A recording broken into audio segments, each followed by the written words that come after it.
दिवाळीच्या सणाला सगळीकडे खूप अशी मिठाई बनत असते, पण बाजारात आपल्याला ती अगदी ओरिजिनल मिळेल की नाही याची जरा शंकाच असते. आणि म्हणूनच मी ही मिठाई घरी बनवलेली आहे. काजूपासून बनलेली ही मिठाई आहे. पान आकाराची आपण ही मिठाई बनवलेली आहे. अगदी काजू कतली कशी बनवतो तशाच पद्धतीने ही सुद्धा बनवायची आहे. हॅलो एव्हरीवन, यम्मी रेसिपीज चॅनलमध्ये मी आशा आपणा सर्वांचं खूप खूप खूप मनापासून स्वागत करत आहे. तर मागच्या व्हिडिओमध्ये मी तुम्हाला काजूपासून मावा कसा बनवायचा ते शिकवलेलं होतं. आता तो मावा मी प्लास्टिकच्या शीटवर घेऊन छान असा मळून घेतलेला आहे आणि त्याचे 4 भाग केलेले आहे.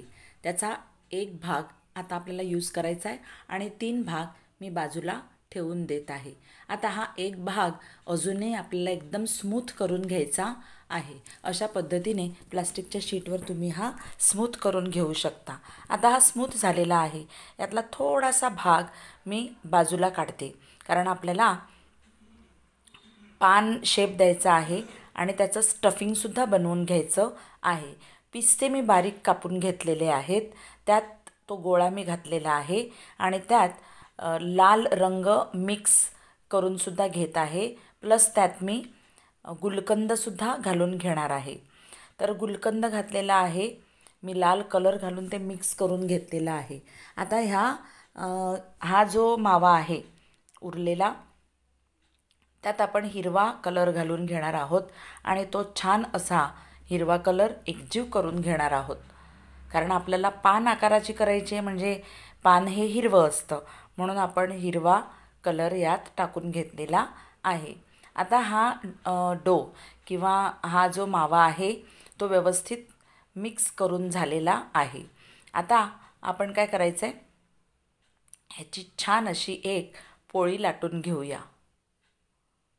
लाटण्याच्या मदतीने आपण ही मस्त पोळी लाटून घ्यायची आहे आणि मग त्याच्या आपल्याला भाग पाडून घ्यायचे आहेत.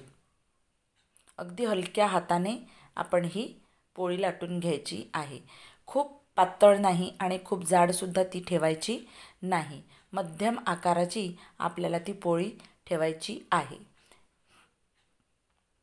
ही पहा, तुम्ही जाडी बघू शकताय, एवढी जाडी आपल्याला ठेवायची आहे. आता मी गोल असा या पोळीला आकार देत आहे, कारण मी वाढवलेली पोळी ती थोडीशी ओबडधोबड झाली आहे, म्हणून एका झाकणाच्या मदतीने मी तिला गोल असा आकार दिला.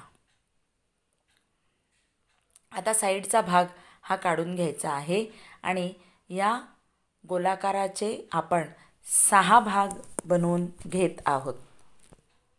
इथे तुम्ही पाहू शकताय की मी 6 भाग बनवून घेते आहे आणि त्या प्रत्येक भागाचा आपल्याला पान आकार द्यायचा आहे. अशा पद्धतीने आपण हे भाग पाडून घ्यायचे आहेत. तर याचा पान आकार दिल्यानंतर हे गुलकंदाचं मिश्रण, गुलकंद, पिस्ते आणि थोडासा काजू मावा ह्यांचं मिश्रण घातल्यानंतर थोडंसं हे असं झालेलं आहे आणि लाल रंग. आता याचे मी छोटे छोटे 6 भाग करून घेते, कारण आपल्याला 6 भागात हे डिवाईड करून घ्यायचं आहे. कमी जास्त नाही झालं पाहिजे, म्हणून आपल्याला हे असं आधीच ह्याचे गोळे गोळे करून ठेवायचे आहेत. तर मी एक भाग उचलून त्याला पानाकार असा देत आहे. अशा प्रकारे आपल्याला हा आकार द्यायचा आहे, पानाचा आकार. आणि मग हे जे मधला भाग आहे, हा मधल्या भागात आपल्याला हे फिलिंग भरून घ्यायचं आहे. हे जे आपण मगाशी गुलकंदाचं फिलिंग बनवून ठेवलेलं आहे ना, ते आपल्याला यात मध्ये असं हे भरून घ्यायचं आहे. हे पहा, अशा पद्धतीने. तर अशाच पद्धतीने आपण ही सगळेच मिठाई बनवून घेणार आहोत. दिसायला सुद्धा खूप सुंदर दिसते. ही पहा, इथे ही मिठाई तयार झालेली आहे आणि आता आपण याला सिल्वर वर्क लावणार आहोत. तुम्ही याला सिल्वर वर्क लावा किंवा गोल्डन वर्क लावा, दोन्हीपैकी कुठलाही वर्क तुम्ही लावून घेऊ शकता. पण ही जर मिठाई कलरफुल असेल तर सिल्वर वर्कच याच्यावर सुंदर दिसतं आणि या मिठाईचं सौंदर्य वाढतं. आणि म्हणूनच मी सुद्धा सिल्वर वर्कच लावून घेणार आहे. गोल्डन वर्क मी लावणार नाही आहे. पण तुमच्याकडे गोल्डन असेल तर तुम्ही गोल्डन लावा. सिल्वर वर्कमुळे या मिठाईचं सौंदर्य अजून वाढेल. तर तुम्ही बघू शकताय की खूप सुंदर ही मिठाई बनलेली आहे जेव्हा आपण ह्याला सिल्वर वर्क लावू तेव्हा. हे पहा, अशाच प्रकारे सगळ्याच या पानांना मी सिल्वर वर्क लावून घेत आहे. दुसरं एक तुम्हाला मी दाखवून देत आहे. हे पहिलं असं ठेवायचं, छोटी छोटी पानं असतात सिल्वरची.